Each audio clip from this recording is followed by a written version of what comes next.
2-week swim camp. Love it. They totally swim now.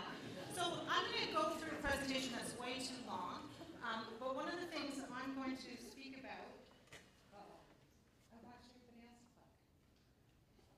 is everything Jennifer, right, just said. We're going to totally re-gift that all for government. Because government relations and public policy I'm passionate about, and people get kind of intimidated by all of it, but really, I'm a reformed fundraiser. Your fundraising ask, re-gift it for government, right? And we're going to walk you through, I'm going to walk you through a process. I'm a list person, so I had to get myself organized, maybe because I'm one of those working women that do the 100 extra hours a week. So listen, this is the type of stuff that I was hoping to cover in my 10 minutes. So why engage with government? There we go. Over the years, government is looking for solutions, and we know that those in public policy aren't necessarily the solution providers today like they were with the elders here. The public service is being cut. There's not a lot of corporate history, so they're looking for ideas. And I think by looking for ideas and looking for out-of-the-box solutions or even in-the-box solutions, you can help move your agenda with government. But public policy has changed. It's really become a stakeholder-based conversation. It's become a political-based conversation. It's about brokering deals. It's about getting governments re-elected. I was a former chief of staff. I was part of the dark side. And a lot of it is about, oh, hi, Lynn. Sorry. It's about how to work with government, because the whole dynamics of public policy is different today.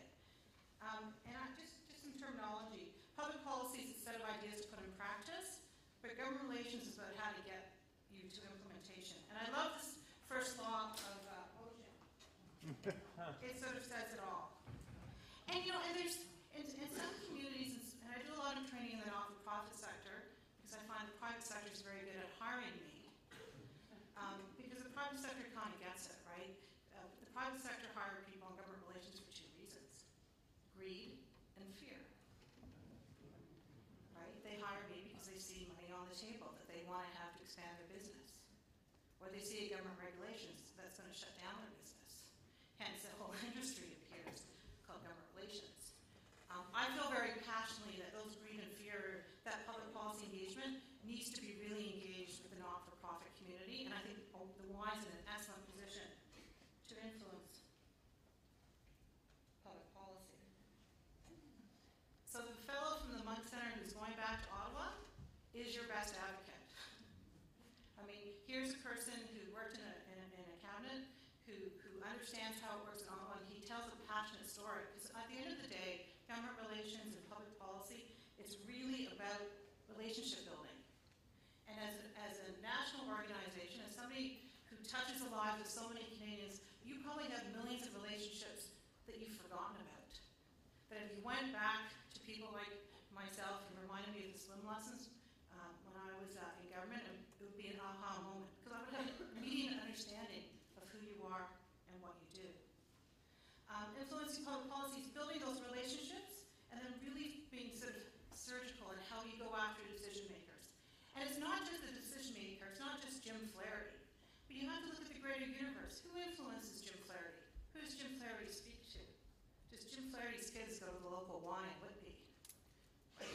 That part, I think, is a very important tactic for you. So some tips. I think you should start early. I think you should have a very clear elevator pitch.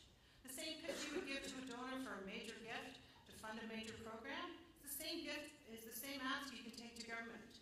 Or just tweak it a little bit, because you need to know your audiences. Don't start at the top. You don't have to start with a cabinet minister. You don't have to start with the prime minister. You can start with various caucus members, various public policy members. But more importantly, understand the government's agenda. Governments are very clear. They get elected on a specific agenda, and they want to implement that agenda. So tailor your ask to demonstrate to the government how your program, how your solution implements their agenda. And you've got to make your issue fit. So, for example, the healthy eating, childhood obesity is like the new black, right? This is the hottest issue today. BC just released a program. Ontario's trying to release a program. They've got some stuff happening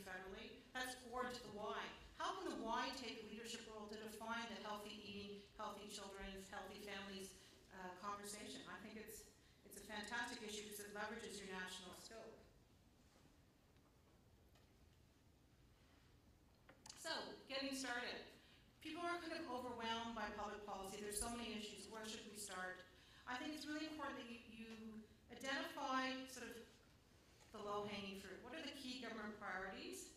And where can you do an alignment plan? One of the things, challenge yourself a bit. Play outside the box. So, for example, I live in the city of Toronto. They're doing a service review of every city program. So, to the Y from Toronto, do you want to take over their child care programs? Do you want to run the rec centers? I don't know. But I think it's okay for organizations to have these types of conversations to decide where they want to land on the public policy map. Because maybe it turns out that would be great for your organization. I don't know. I also think you've got a great opportunity with your upcoming 100th anniversary to put a whole public policy campaign in place to have some really big announceables for your 100th anniversary, which is in a year's time, I believe. The other part is map out your relationships with elected officials through your board members, through your staff.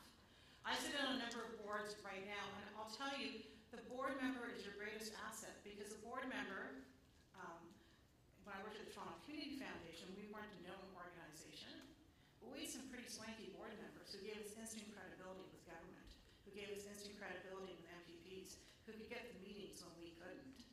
And I think as you go to recruit, having people that are those type of door openers for you is key to your success in public policy.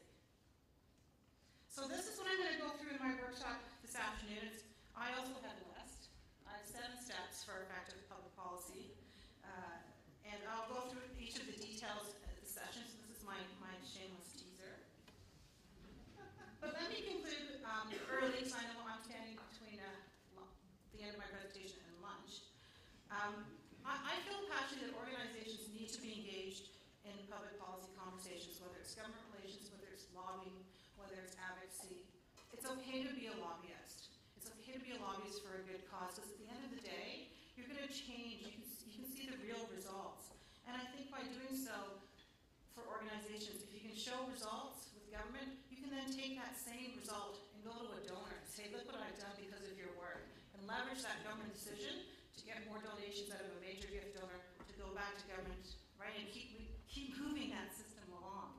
I think that you can really show progress to your members. It's worthwhile belonging to this organization. We make change. This is how it happens. I think it's totally important to be absolutely nonpartisan, fact-based. Doesn't mean you can't engage in partisan activities as individuals, but as organizations, you need to be nonpartisan. And finally, I think the importance of partnership. I've watched Pathways to Education grow in Toronto. I remember when they first started, they had one of the smartest board members who were a bunch of players who could open doors, who could tell a story. And I saw the government funding that came to Pathways that took him from Regent Park, I think it was first Toronto-wide, then province-wide. And they were able to tell a story and work with government to move that program along to get more donations. And I think that is a very much a success story on how a not-for-profit can do effective public policy. So with 40 seconds left, it's time for lunch. After they do an